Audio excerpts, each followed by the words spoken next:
नमस्कार मित्रांनो, मी आहे कोमल आणि तुम्ही पाहत आहात स्टडी विथ कोमल हे चॅनल. आज आपण अग्निपंख स्कॉलरशिप 2026-27 इयत्ता 9वी यासाठी काही सॅम्पल क्वेश्चन्स पाहणार आहोत. तत्पूर्वी तुम्ही जर चॅनलवर नवीन असाल तर चॅनलला सबस्क्राईब करून ठेवा, जेणेकरून येणारे अपडेट तुमच्यापर्यंत पोहोचतील. पहिला आहे, मानवी शरीरातील कोणता अवयव समन्वय आणि समतोल राखण्यास जबाबदार आहे? Which parts of the human body is responsible for balance and coordination? Option A, cerebrum. Option B, cerebellum. Option C, medulla oblongata. आणि ऑप्शन डी आहे स्पिनल कॉर्ड. तर या ठिकाणी प्रश्नामध्ये काय सांगितलं आहे की मानवी शरीरातील असा कोणता अवयव आहे की जो समन्वय आणि समतोल राखण्यास जबाबदार असतो? तर या प्रश्नाचं अचूक उत्तर काय असणार आहे? ऑप्शन बी, अनुमस्तिष्क हे असणार आहे. तर या ठिकाणी मित्रांनो तुम्हाला बाकीचे सुद्धा ऑप्शन याची माहिती असणं गरजेचं आहे. तर सेरेब्रुम काय आहे? तर हा एक मेंदूचा, हा जो पार्ट तुम्ही पाहताय या ठिकाणी मेंदूचा हा जो मोठा पार्ट आहे हा काय आहे? सेरेब्रुम आहे. आणि याचं काम काय आहे? तर विचार, भावना आणि स्मृती या हालचालीवर काय करणे? नियंत्रण ठेवणे. त्यानंतर सेरेबेलमचं कार्य काय आहे? तर हा कुठं असतो? आपल्या मेंदूच्या मागच्या बाजूस असतो. हा या ठिकाणी तुम्ही पाहू शकता सेरेबेलम. आणि याचं कार्य काय असणार आहे मग? समन्वय आणि समतोल राखणे हे याचं कार्य असणार आहे. त्यानंतर मेडुला ऑब्लोंगेटा याचं कार्य काय असणार आहे? आता या ठिकाणी मेडुला कुठं आहे? हा जो पार्ट तुम्ही पाहताय हा काय आहे? मेडुला ऑब्लोंगेटा आहे. आणि हा मेंदूचा सर्वात खालचा भाग आहे जो पाठीच्या कण्याला काय झालेला असतो? जोडलेला असतो. आणि हे श्वसन, हृदयगती व पचन या अनैच्छिक क्रियांचे काय करत असतो? नियंत्रण करत असतो. त्यानंतर स्पिनल कॉर्ड काय आहे? तर हा मेंदूपासून, हा जो काही तुम्ही भाग पाहत आहात या ठिकाणी, तर हा मेंदूपासून पाठीच्या खालच्या भागापर्यंत जाणारी एक मज्जातंतूची एक नळीसारखी काय असते? रचना असते. आणि हा मेंदू आणि शरीराच्या इतर भागात काय करत असतो? संदेशाची देवाणघेवाण करत असतो.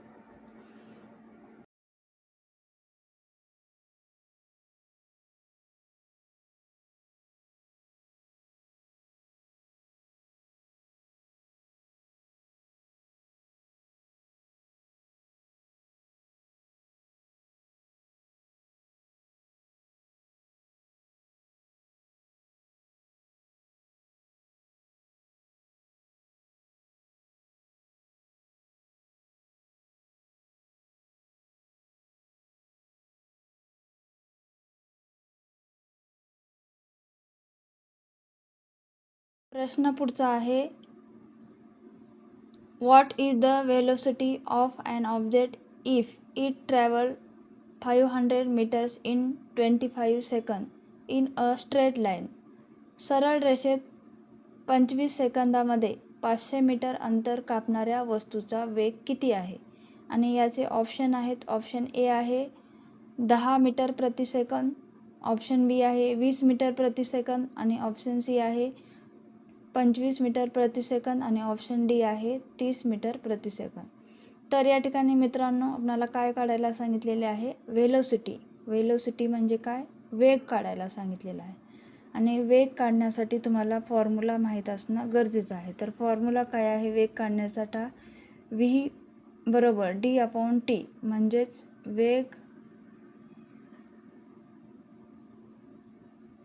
बरोबर अंतर, म्हणजेच वेग बरोबर अंतर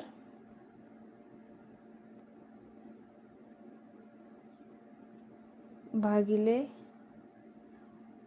वेळ.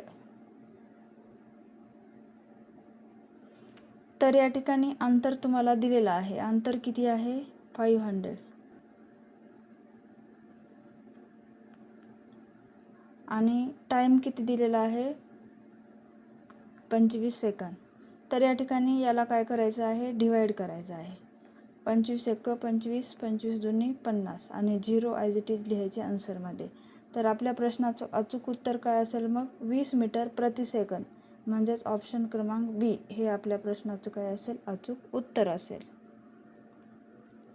प्रश्न आहे, if a force of 5 newton displaces an object by 8 metre in the direction of force, what is the work done? 5 newton बल 8 मीटर अंतर वस्तूला बलाच्या दिशेने हलवते तर केलेले कार्य किती आहे?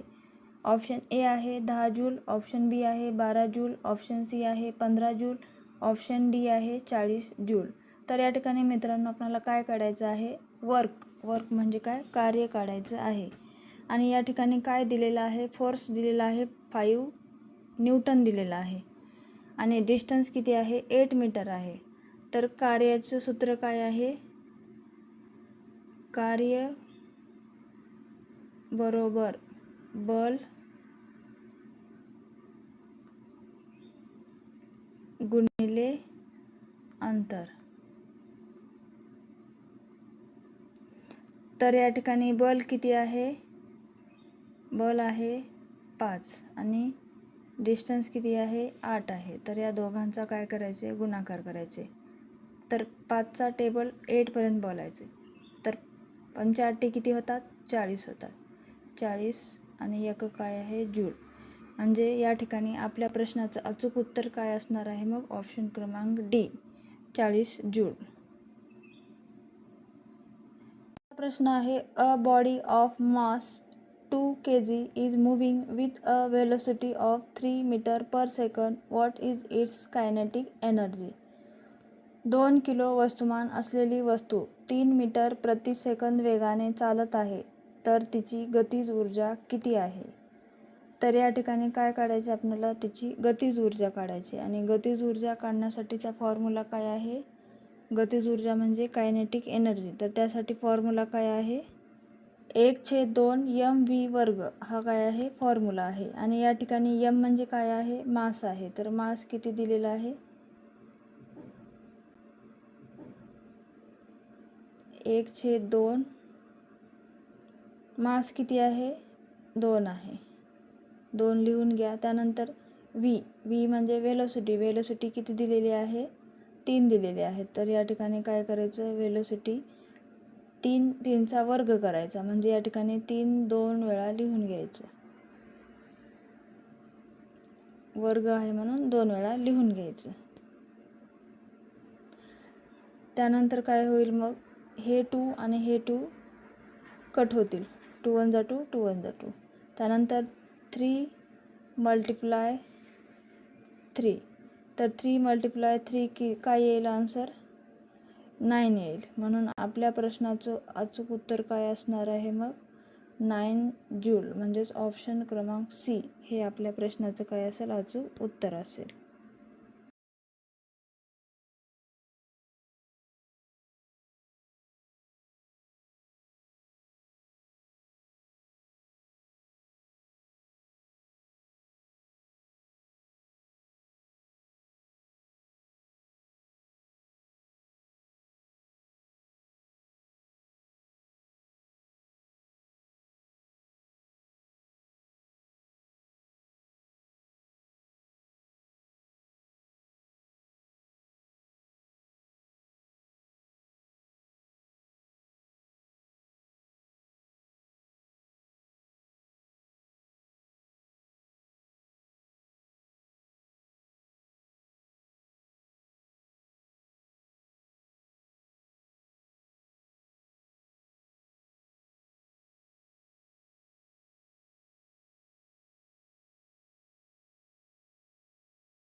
The gravitational potential energy of an object of mass 2 kg kept at height of 5 meter from ground. 2 kilo वस्तुमान असलेली वस्तू जमिनीपासून 5 मीटर उंचीवर ठेवली असता तिची गुरुत्वीय स्थितीज ऊर्जा किती? Option A 49 joule, option B 98 joule, option C 196 joule आणि ऑप्शन डी आहे 245 जूल. तर या ठिकाणी मित्रांनो काय काढायचं आपल्याला? पोटेन्शियल एनर्जी म्हणजेच स्थितीज ऊर्जा काढायची आहे आणि याचा फॉर्म्युला काय आहे? mgh हा काय आहे? फॉर्म्युला आहे. तर ची व्हॅल्यू काय दिलेली आहे? 2 आहे आणि ची व्हॅल्यू या ठिकाणी दिलेली आहे 9.8 आणि ची व्हॅल्यू काय आहे? 5 दिलेली आहे. तर या ठिकाणी गुणाकार सोपा करण्यासाठी अगोदर आपण काय करूया? 2 आणि 5 याचा गुणाकार करूया. 2 5 किती होईल? 10 होईल. 10 मल्टिप्लाय 9.8. त्यानंतर 10, 100, 1000 अशा स्वरूपामध्ये जर मल्टिप्लिकेशनमध्ये आलेले असेल तर या ठिकाणी जी संख्या दिलेली आहे ती काय करायची? अगोदर डायरेक्ट लिहून घ्यायची. आता या ठिकाणी 10 म्हणजे इथं फक्त 1 0 येणार आहे. त्यानंतर पॉईंट काय करायचे? पॉईंटच्या पुढे 1 डिजिट आहे तर 1 डिजिट सोडून काय करायचा? पॉईंट द्यायचा. म्हणजे आपल्या प्रश्नाचं अचूक उत्तर काय असणार आहे मग? 98 जूल. म्हणजेच ऑप्शन क्रमांक बी हे आपल्या प्रश्नाचं अचूक उत्तर असणार आहे.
तर मित्रांनो, तुम्हाला जर हे प्रश्न आवडत असतील तर व्हिडिओला लाईक करा आणि चॅनलला सबस्क्राईब करून ठेवा.